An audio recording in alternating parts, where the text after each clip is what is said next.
Hello there. In the last video, I narrated a made-up Ganondorf diary, if he so decided to write one in Tears of the Kingdom. In this video, I'll be looking at things more realistically, to attempt to uncover why he said what he said in the previous trailer, and more importantly, if he in fact will be cognizant or not, if he will be blinded or aware of the bigger picture.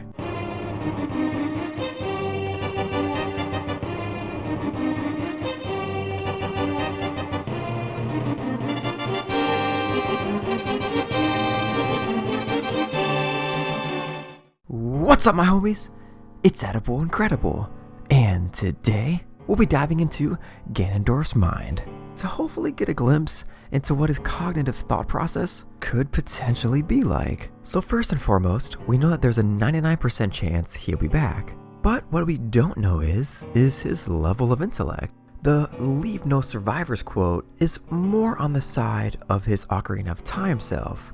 But interestingly, even in that game, he didn't want to kill everyone. I especially don't think he wanted to harm his tribe of the Gerudo, even if he did cause a chain reaction to where the Great Flood wiped them off the face of the earth. And in the Wind Waker, he doesn't want to kill Link and Zelda at first. He simply wanted to bring back the luscious lands of Hyrule. But after the King of Hyrule steals his wish, he then does become consumed with his evil side. And in Tears of the Kingdom, he wants to kill everyone, even the Gerudo. This is unlike him. Another great example is Twilight Princess. Sure, he was evil and wanted the world covered in twilight because of revenge. That started with the hero of time going back in time to warn the royal family of Ganondorf's plan, causing him to eventually be sent into the Twilight Realm. So naturally, he wanted the world to experience that as well. But being in Twilight does not mean death. Despite what was done to him, he didn't want to kill everyone. He even took Zant under his wing. So there are two options that come to mind. One is that he's blinded by Demise's curse, nothing to be shocked at there. Or two, that he's so engulfed in revenge that he wants to destroy the whole world. If the latter is the case, oh wow, I really badly want to know what was done wrong to the man. And not to mention where the Zonai fit into all of this. Rise, rise, my servants. Sweep over Hyrule. Eliminate this kingdom and her allies. So simply listening to his voice again makes me feel like he is in it for revenge. I really hope that they don't slap Ganondorf into this game and make him one-dimensional. So the question arises, what happened to him to make him so bitter? He doesn't simply have it out for the royal family, he has it out for the entire world. Of course, specifically all of Hyrule. We don't know much at this point, but what we do know is that his body was held captive deep underneath Hyrule Castle by the mysterious Green Hand. I don't think simply being held captive would make him want to destroy all of Hyrule, because in the past he was sealed deep beneath the waves and in the Sacred Realm. Neither of these occurrences made him want to destroy all of Hyrule. It instead naturally made him more nostalgic for the days of old. Although when he first came back directly after he was sealed in Ocarina of Time, it isn't explicit enough in Hyrule Historia, but it does state Ganondorf, formerly sealed away, crawled up from the depths of the earth, and enshrouded Hyrule in darkness once more. Darkness can mean almost anything, but it does say once more, hinting at a similar occurrence that happened in Ocarina of Time. And if that's the case, he didn't want to kill everyone, especially once again, not his home tribe of the Gerudo. The same can be said for his Twilight Princess counterpart after being sealed in the Twilight Realm. So I do want to add that he says, eliminate this kingdom and her allies. I would assume that her is referring to Princess Zelda. So he may specifically have it out for Zelda. Do not look away.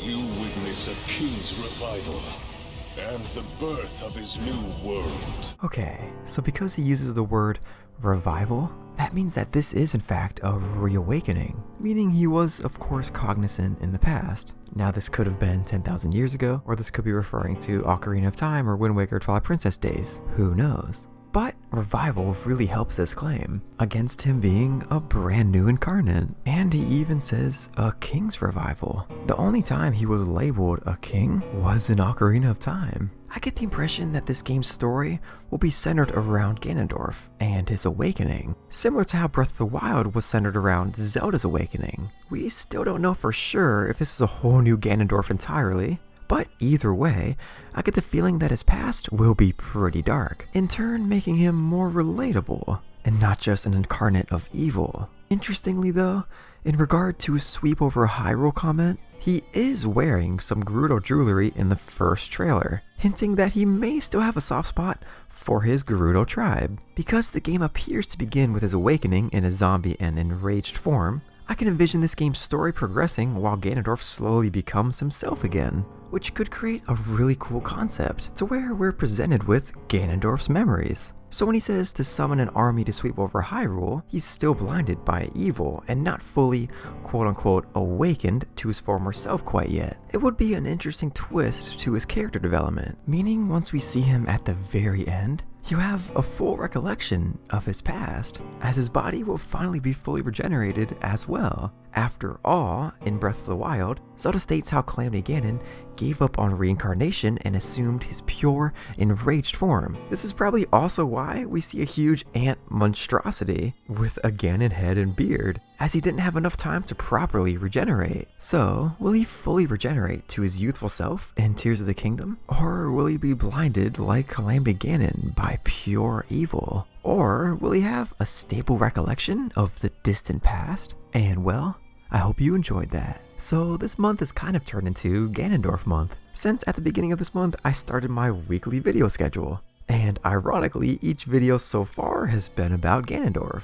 So screw it. The final 2 videos of this month will also be about our baddest boy. And well, until Sunday, I hope you all stay hyped! Peace!